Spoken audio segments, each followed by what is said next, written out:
we're going to move on. Final segment of the evening. This is Talking Heads' Remain in Light. In the opening montage, you heard a clip from Cross-Eyed and Painless, and now you're going to hear a clip from Once in a Lifetime. You may ask yourself, where does that highway go to? And you may ask yourself, am I right? Am I wrong? And you may say to yourself, my God, what have I done?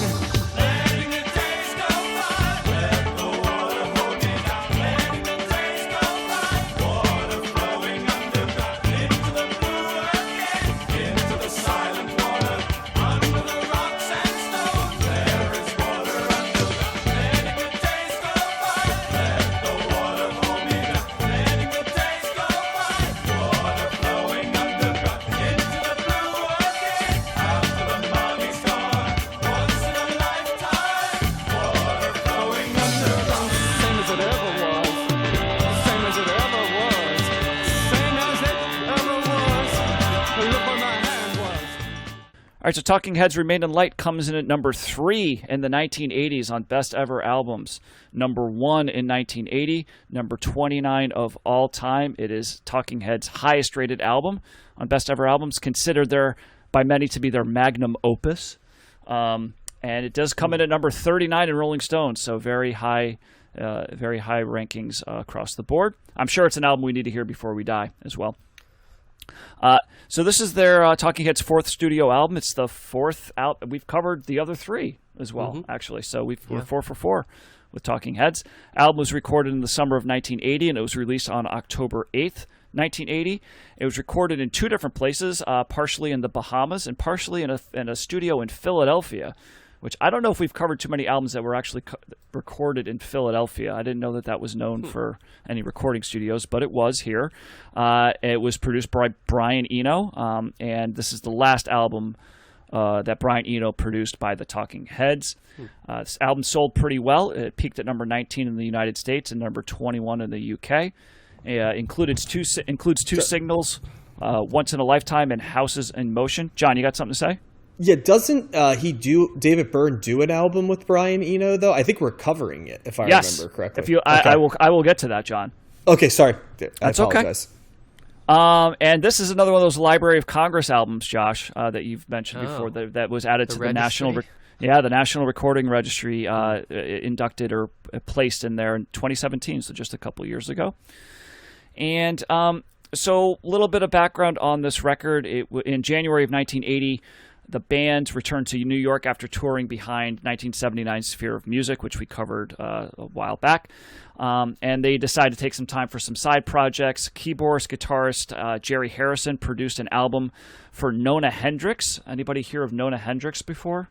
No. She was in the band, the group LaBelle, who was famous for Lady Marmalade. Patti LaBelle's group. There you go. David Byrne, John, there you go, went on to work with an experimental album with Brian Eno called My Life in the Bush of Ghosts, and we're going to be covering that next week. So we're going to do back-to-back of those albums. Yeah. Peak. If you were to birth an album by David Byrne and Brian Eno, that's almost the perfect album title for it, isn't it? My Life in the Bush of Ghosts. Yeah. Yes, it combines all the elements of both of them into one thing. Yes, it had to be an oblique strategy in there at some point. Right on the nose for both of them, right there. In terms of that, you just feel that just came together perfectly. Yeah. And then bassist Tina Weymouth and her husband, drummer Chris France, went on vacation to the Caribbean, and they hang out there for a little bit. They get involved in Haitian voodoo ceremonies, religious ceremonies. And who among us hasn't done a little Haitian voodoo on our trips to the Caribbean? Yes.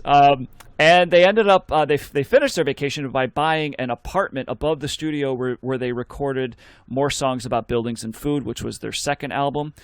And then David Byrne and Harrison, they joined them there at that time. They start to record Remain in Light. Brian Eno comes a little bit later. He's a little hesitant to produce this album, but he was really impressed with the tapes that he heard, because basically what was happening, they just decided to start recording jams without any real, just kind of off the cuff. Let's just start playing and see what we get. David Byrne wasn't was going through a bout of writer's block at the time, so he really wasn't doing lyrics, so they were just focusing on the music. And Brian Eno liked what he was hearing. A lot of the influence of what they were doing was from African polyrhythms, and most notably by Nigerian musician Fela Kuti, who we've covered before. That was a big inspiration for this. And they also started composing their jams using iZimbra as the template, kind of. And that was one of that might have been the last song on Fear of Music, but that was one of the songs there. It was a very rhythmic, yeah, it was a very it was a polyrhythmic type song, and so that was kind of the template that they used here. So they would record their jams and essentially play them back and pick out the parts that they liked the best, and then they would learn to play those. So that was kind of David Byrne described this as kind of like looping before there were computers to actually do the looping. So they would kind of do this on their own by just picking out certain parts that they just came up with off the cuff, and then learn the parts and kind of put them all together to create, the overall sound of this album, which obviously has lots of drumming, lots of beats, and you could see that influence from someone like Fela Kuti here. Sounds complicated. That process. Well, yes. It was reading about it. That's a good point, Josh. Reading about it and trying to figure out ways to describe it was complicated. So I decided I'm just going to do the short version and not try to get into it because I don't quite get it. But thanks, computers. Yes. yeah, exactly. So their ultimate goal wasn't just necessarily to create African music and try to imitate it, but they wanted to combine African music with rock and roll. So that's what they were trying to do. And so let's see.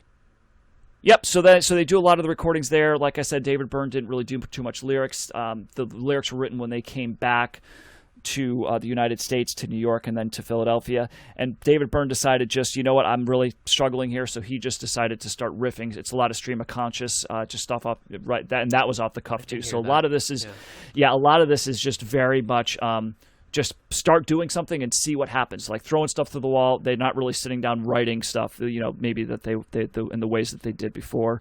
The band was also very conscious about trying to make sure everybody's contributions were used. I think in previous recordings, it was much more David Byrne had a much stronger influence, but the group as a whole, including David Byrne, I guess himself, decided that they wanted to get more people involved. So, which they did. But in what would become known as typical David Byrne fashion, and one of the reasons that they did not get along was that the original agreement was to, when they released the album, to credit songwriting to everybody, including Brian Eno, in alphabetical order. But when the album was actually released, the credit went to all songs written by David Byrne and Brian Eno, except Houses in Motion and The Overload, which were written by David Byrne, Brian Eno, and Jerry Harrison. So Tina Weymouth and Chris Frantz were not credited with writing for any of the songs in the initial pressing, and so they were not too happy with that. Later on, they did re-release the album, and now they are all credited with writing. But this is basically like a lot of the issues that came about with Weymouth, France, and that they had with David Byrne had to do with songwriting credits, because Byrne kind of went behind their backs and said, you know what, this is all me. And of course, the other members did not like that too much. But yeah, so they were really unable to perform the new songs live as a 4-piece. So they take on for their tour. They took on five or six different musicians. One of them was guitarist Adrian Belew, who actually plays guitar on this record, on the recording of it. And he had worked previously with Frank Zappa and David Bowie. And he also, after this album, went on to play with King Crimson for many years. So I believe when we cover the King Crimson album, we're doing another couple weeks, right? Yeah. I'm pretty sure we're going to see that guy, Adrian Belew, play on that record. I thought this was kind of funny. The album's press release included a bibliography submitted by Byrne and Eno. They were citing books by somebody named John Miller Chernoff and other authors to provide context for how the songs were conceptualized. and that the publicity shaped the album's critical reputation. Not all the members were on board. Tina Weymouth said, quote, "I didn't read those books." And she was, very upset with, David Byrne saying, well, this is how we came up with all the ideas when that really wasn't the case. France and Weymouth hate David Byrne, right? They basically have no relationship with him. And they really hate him now. And the thing is and they never really had a good relationship with him. And the funny thing is but they decided to still, they did 4 or 5 albums after this. So they did 9 albums, 9 or 10 albums. But they always did side projects like Tom Tom Club and stuff. So probably that's why it was. But easier. But it's one of those things where I think that they realized, that he really made them better, right? They all kind of needed each other because Talking Heads were much more. It's like Van Halen. Yeah. Yes, exactly. It's like we'll put up with this crap. And David Byrne, actually, I was reading about this or Mick and Keith Richards in some ways they have that relationship. A lot of artists too. or all the Who, right? The end result. The Who is the perfect example, Matt. Yeah. It's almost like David Byrne. Reports are he almost wanted them to kick him out of the band or wanted them to argue with him more, but Weymouth and France didn't really do that. So it's almost like David Byrne lost respect for them because when it finally came time for them to quit years later, he's like, "You guys should be calling me an asshole by now."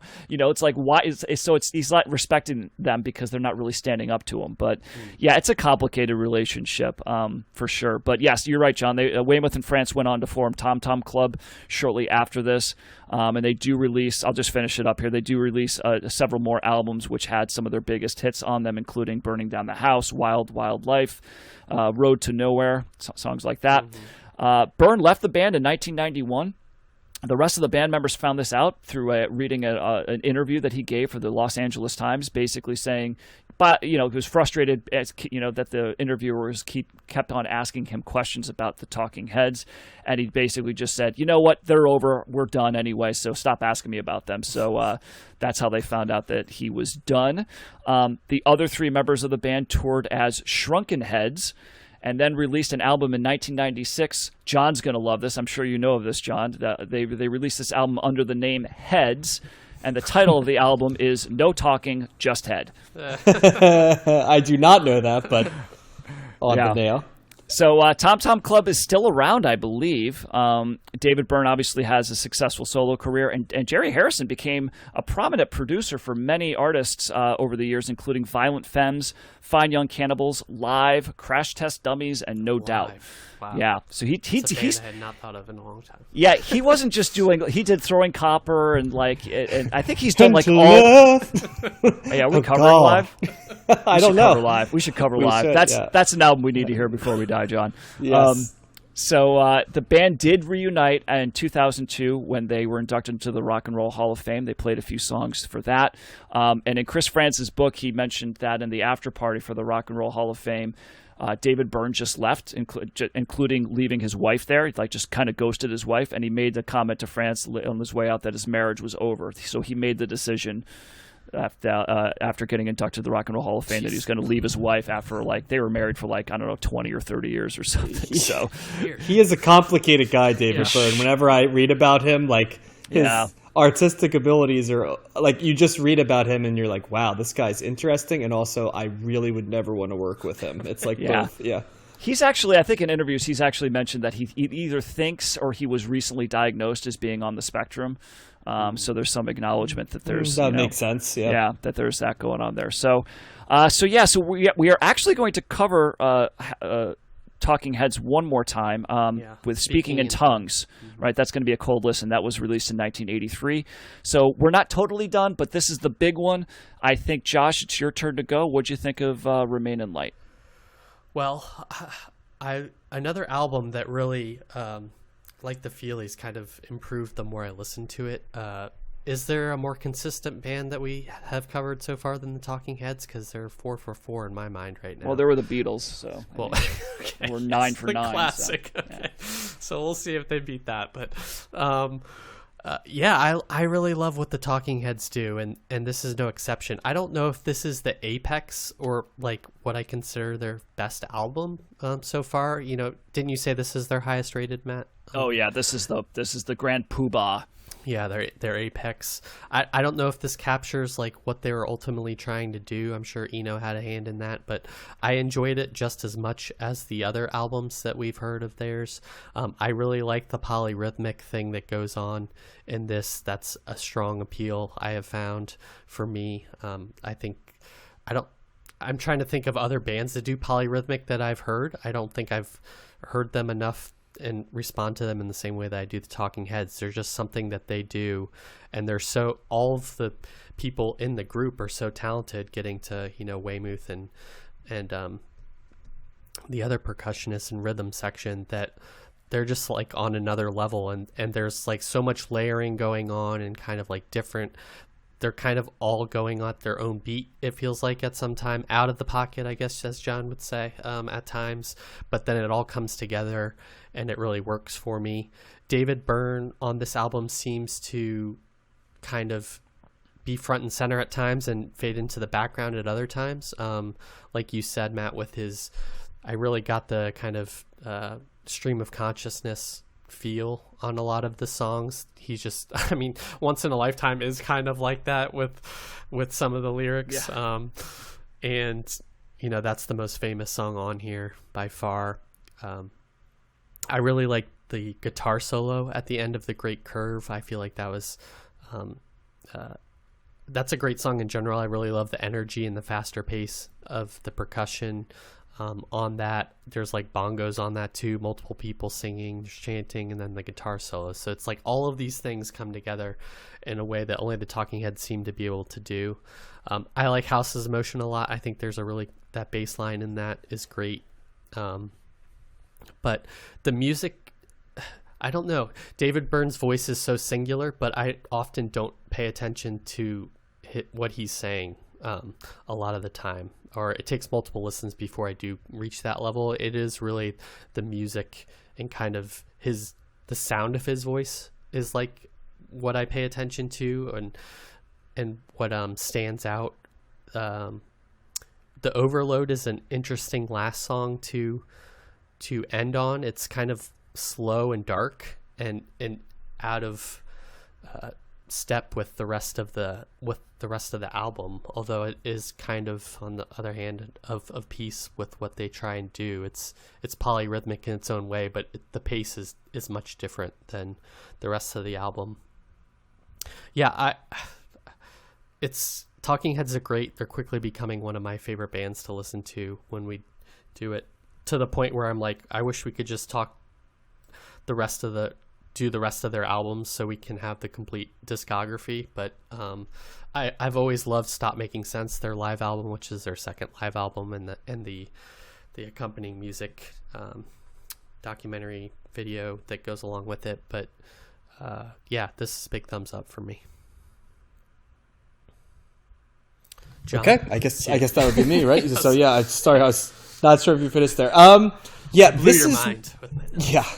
It's interesting to listen to the Talking Heads in chronological order, because there was a part of me that was like, when do they start doing world music? Because when I think of the Talking Heads, I think a lot of what their 80s output is. And it's like, as I listened to this, I said, here we go. And that's not a bad thing. Now, I have a typically, love-hate, sometimes bordering on hate relationship with, I guess, what you would call white artists doing African music a lot of times. I think a lot of it is not good, in my humble opinion. I know there are people like that Paul really... Simon, right?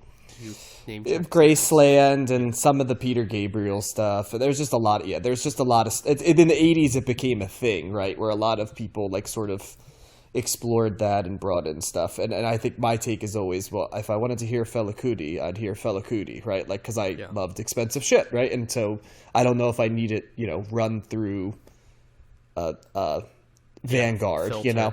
Avatar, whatever you want to call it. Yeah, something like that. But the Talking Heads, when I think of world music kind of done right, early Talking Heads is what I imagine. Now, later, when David Byrne's doing the 90-piece things in New York City, I know a lot of people love that. I know that HBO special was beloved.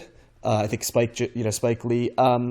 I am not there yet, Matt, so maybe I'm less worldly than I think I am at being able to take that sound in yet. It just isn't for me. I feel like it's there. But with that being said, there was the right parts of that in this, and once again, it goes back to percussion on this album. I enjoyed the variation of this album and the fact that it took some of the core Talking Heads concepts.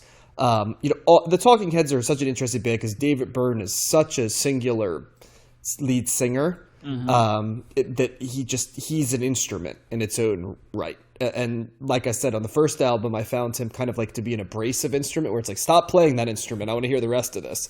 Whereas on the later, that was 77. And then on the other ones, it was like, okay, he fits in nicely. On this album, he fits in nicely. The words I don't think have ever less kind of conveyed. Once in a Lifetime, I think, is the outlier in that it's like Neurosis. Like, speaking of early MTV videos, I mean, there's one I remember immediately. Like him just floating in that, wave-like back screen. Yeah. So that's one of the earliest videos I ever remember. Fun fact, John, you know who directed early Talking Heads videos? David Fincher? It was... No, it was Tony, the Mickey girl, Tony Basil. Oh, Tony Basil. Okay, yeah, she did directing of the Talking Heads videos, so I thought that was a fun fact. There you go. That is a fun fact. But yeah, it's things that I continue to be impressed with the Talking Heads is how they can effortlessly genre shift without losing the identity of who they are. I've always known that one of my favorite parts of the Talking Heads is the bass, but man, like every album we listen to, Tina Weymouth goes higher and higher on my list of favorite bassists. She's just awesome, and she's I love female bassists in general, and some of it is because I just think it's badass. You know what I mean? To play the bass, there's just something about, and probably a little bit of the whole rock star thing. It just seems cool. But Tina Weymouth is like the godmother of like great female bassists, that lead to like, Kim Deal and, all those people later. But it's just, I always enjoy the bass line she plays, and she so perfectly complements like everything they're doing. She's the steadying sonic palette that's in everything that they do. And it's no different on this album as well. There aren't any bad songs on this album. Cross-Eyed and Painless, which I picked for the montage, is fantastic. It's a top 3 Talking Heads song for me, I think. Now, as we keep listening, I might add some, but it certainly hasn't fallen off of that.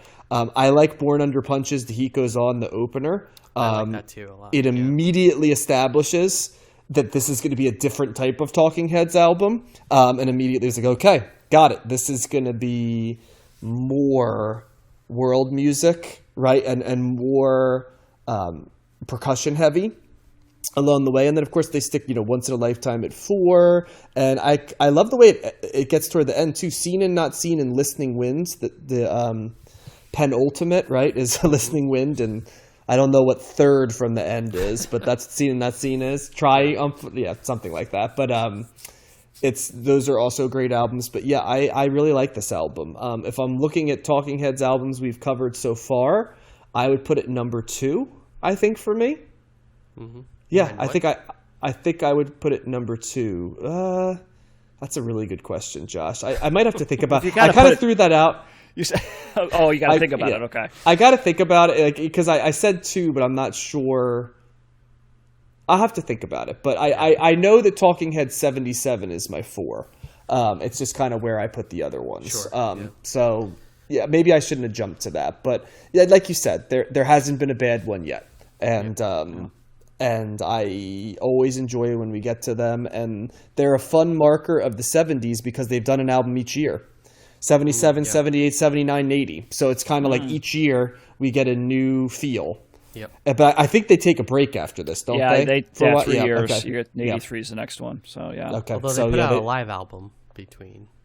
Okay. And the name of this band is Talking Yeah, but this was definitely, I mean, you're right. Well, 4 years in a row of doing studio albums, and now they're like, we need a break because they're starting to hate maybe each you other throw more. Tom Tom Club in 81, and Tom Tom Club has its own sound, right? It's much more like early hip-hop, R&B dance music. And so maybe Yeah. if you throw that in, you can kind of keep tracing them, but through that instead. That's a good thing you brought up there, John, because that's something that Tina Weymouth has said in interviews and stuff, that like she was, at least she and like probably Chris Vance and the rest of the band, they were really much very aware of like the rise of hip hop and how that was going to be changing music, and that was definitely in their minds when they were creating this album, and kind of like stuff that they would Blondie do was the beyond it. same. They were there too. Blondie, Yeah. they figured out hip hop quick. It's to the point of like Debbie Harry quasi rapping in Rapture. Oh, Like, she's sorta. rapping. She's so Quasi, we'll say. yeah. So so this was this is another one of those situations where like it's like always an album that I was aware of. The album cover is very familiar, right? Obviously, no Once in a Lifetime. That song that probably is the most played Talking Heads song, at least in my life. It's one of the most ones that I've heard the most. But not really knowing any of the songs or never listening to this album before. And so when I listened to it, I was a little surprised. I was like, okay, that's not where I thought this was going to go, because I mean, Once in a Lifetime is kind of a unique song in this, because it's not really, it's kind of following along that polyrhythmic, foundation, but it's not. It's done much more in a poppy. There's a reason that was the single, and so the rest of this album's not really like that. It's got a we need a single feel to it, doesn't it? Right, for sure. Yeah. So I was kind of surprised by that. And then when Cross-Eyed and Painless came on, I'm like, I know this song, because this is a song that Phish covers a lot in their live shows. And I obviously listened to that. And then I was reminded that this is one of those albums that Trey Anastasio from Phish loves. This is one of the albums that they've played on the Halloween shows that they do. They play back to front, so they've adopted Cross-Eyed and Painless into many of their live shows, and they play that. I know you guys aren't Phish guys, but they play that really well, and it's and I love this version here as well. It is a great song. It's probably my favorite on this record as well. So my argument with Phish has never been technical proficiency as much as arrangement, shall we say? Fair enough. That delicate enough? But I will say what they do with Cross-Eyed and Painless, at least they stay pretty true to it. And then they probably go into like a 20-minute jam, but the meat and potatoes of it's pretty. Hold on, you can't say they stay true to it and they go to 20-minute jam. Well, when they're actually doing the song, right? The rest of the stuff is just the fluff that is. Even David Byrne's like, whoa, Yeah. this is way too arty for me. Yeah. So the other thing that kind of came to mind here is, and particularly, and I heard this the most, I think, with Born Under Punches, when you're talking about other polyrhythmic kind of artists, this is Radiohead. Radiohead has very much got a very similar kind of drumming polyrhythmic part in a lot of their types and a lot of their songs. And there's that guitar part that they're doing, that little... it's kind of like a funk guitar, like the higher notes that you're hearing on that, but that's very much a similar type of guitar sound that you're going to hear in some Radiohead songs. That's African music is really what it is. It's African music. Well, I listen to more Radiohead than African music, so that's kind of where my brain went. But remember Tom York loved Fela Kuti too. Exactly, and that's what I was just going to say. I mean, this is why it's also interesting to do this, because obviously I've listened to Radiohead for many years, not so much Fela Kuti or Talking Heads or anything like that, but now I'm hearing this, I'm going, yeah, this is starting to line up, and it makes sense. I mean, Radiohead named themselves after a Talking Heads song, so that certainly tracks. So I like that as well. And the first three songs on this, I think that's interesting too. I didn't realize this when I first listened to it, but the first side of this album is the first three songs, and Once in a Lifetime starts the second side. Okay. Yeah. So when you get like those first three songs, you're getting a lot of that.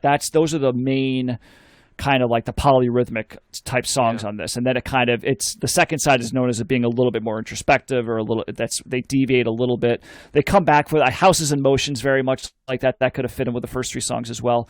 But to me, I'm just like listening to this and I'm thinking, I could see this is something that somebody would be playing at, like the type of stuff that somebody would be playing at like a rave, like you're just a lot of like headies like dancing, throwing like freaking glow sticks or whatever at like a festival.